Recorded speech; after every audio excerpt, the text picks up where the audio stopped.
આવવા અને ટ્રાફિકની સમસ્યા નિવારવા માટે અલગ અલગ વ્યવસ્થા કરવી જરૂરી છે, જેને લઈને NHAIએ પાલનપુર અમદાવાદ હાઈવે પર આવેલા 42 એકમોને નોટિસ આપી છે। જો 15 દિવસમાં મંજૂરી નહીં લેવાય તો અનધિકૃત ગણીને કાર્યવાહી પણ કરાશે। ત્યારે પાલિકાએ કહ્યું હતું કે હાઈવે પર જે દબાણ છે તેના લીધે ટ્રાફિક થાય છે, જો એ સ્વેચ્છાએ નહીં હટાવી લ્યો તો આ દબાણો પણ તોડી પડાશે। પાલનપુરમાં એરોમા સર્કલથી બિહારી બાગ સુધી દબાણ મામલે NHAI દ્વારા 42 વેપારી એકમોને નોટિસ આપી હતી। જોકે હાઈવે પર 25 એવા કોમ્પ્લેક્સ છે કે જ્યાં પાર્કિંગની વ્યવસ્થા ન હોવાથી લોકોને પોતાના વાહનો પણ બહાર હાઈવે પર પાર્ક કરે છે, જેને લઈને ટ્રાફિક થાય છે। ટ્રાફિક સમસ્યા થવાથી હજારો લોકો હેરાન પરેશાન થાય છે। ત્યારે પાલનપુર શહેરના નાગરિકોએ પણ નેશનલ હાઈવે પર 4 દિવસ અગાઉ જે દબાણ હટાવ્યા છે તેને નાટક ગણાવ્યું હતું।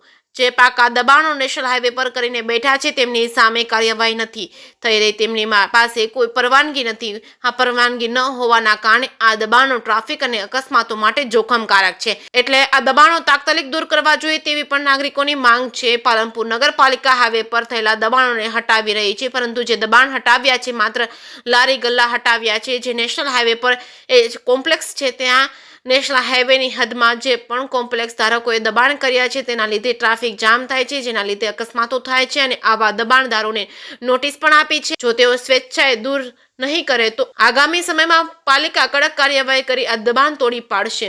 જે કેસ ગુજરાતી સાથે ભરત ઠક્કર ડીસા। બિહારીબાગ સુધીના જે NHAI વાળાએ જે નોટિસો આપી છે તે પ્રમાણે જો પાકા દબાણ દૂર કરવામાં આવે તો રોડની બંને બાજુના દબાણ દૂર થઈ જાય તો ટ્રાફિક પ્રોબ્લેમ સોલ્વ થઈ જાય અને દરેકને શહેરીજનોને શાંતિ થઈ જાય અને કોઈ પ્રોબ્લેમ થાય નહીં। અત્યારે એક્સિડન્ટ અકસ્માત ખૂબ થાય છે અને સવારેથી ઘરેથી આવતા હોય ત્યારે અડધા કલાક ઉભા રહેવું પડે છે। હવે NHAI જે નોટિસ આલી એ પ્રમાણે જો રોડના બંને સાઈડના દબાણ દૂર કરવામાં આવે એરોમા સર્કલ થી બિહારીબાગ સુધીના તો લગભગ ટ્રાફિકનો બધો પ્રોબ્લેમ સોલ્વ થઈ જાય। મહેન્દ્રભાઈ પટેલ। બિહારીબાગ થી એરોમા સર્કલ સુધીની ટ્રાફિકની સમસ્યા ખૂબ જટિલ થઈ ગઈ છે। પાલનપુરમાં આખા ગુજરાતમાં બધે ફરો આવી ટ્રાફિક વ્યવસ્થા કોઈ જગ્યાએ ટ્રાફિકની સમસ્યા નથી, એવી પાલનપુરમાં જ આ ટ્રાફિકની સમસ્યા છે।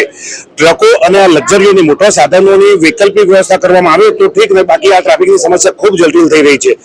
આ ટ્રકો લક્ઝરીઓને કંઈક બી રસ્તો બાયપાસ બનાવી ઝડપી બનાવીને બીજી વૈકલ્પિક વ્યવસ્થા કરીએ તો ટ્રાફિક સમસ્યા નિવારણ આવી શકે છે।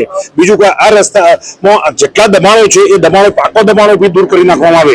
જો પાકો દબાણોને બધા દૂર કરી નાખવામાં આવે તો રોડ પ્રવાહ થઈ તો ટ્રાફિકની સમસ્યા હલ થઈ શકે એમ છે।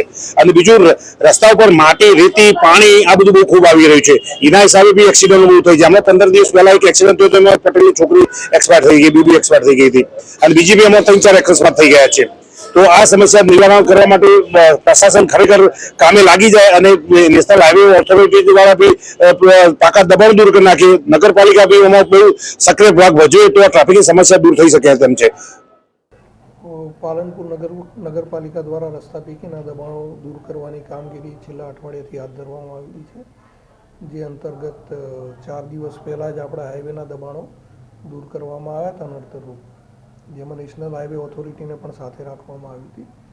નેશનલ હાઈવે ઓથોરિટીએ જે એમના જ્યુરિસ્ડિક્શનમાં આવતા હોય તે અંતર્ગત નેશનલ હાઈવેની આજુબાજુના જે ઇમારતો છે તેને તેમની જોગવાઈઓ મુજબ નોટિસ આપેલી છે। નગરપાલિકા પણ ટાઉન પ્લાનિંગ એક્ટની જોગવાઈઓને ધ્યાને રાખી અને મંજૂરી વિરુદ્ધ જે બાંધકામ થયેલા હશે તેના ઉપર કાર્યવાહી કરશે। સર, પાકા દબાણો દૂર થશે? પાકા દબાણો બિલકુલ જો ગેરકાયદેસર હશે અને કાયદાની જોગવાઈઓથી વિરુદ્ધ કરવામાં આવ્યા હશે તો તે દૂર કરવાની કાર્યવાહી હાથ ધરવામાં આવશે।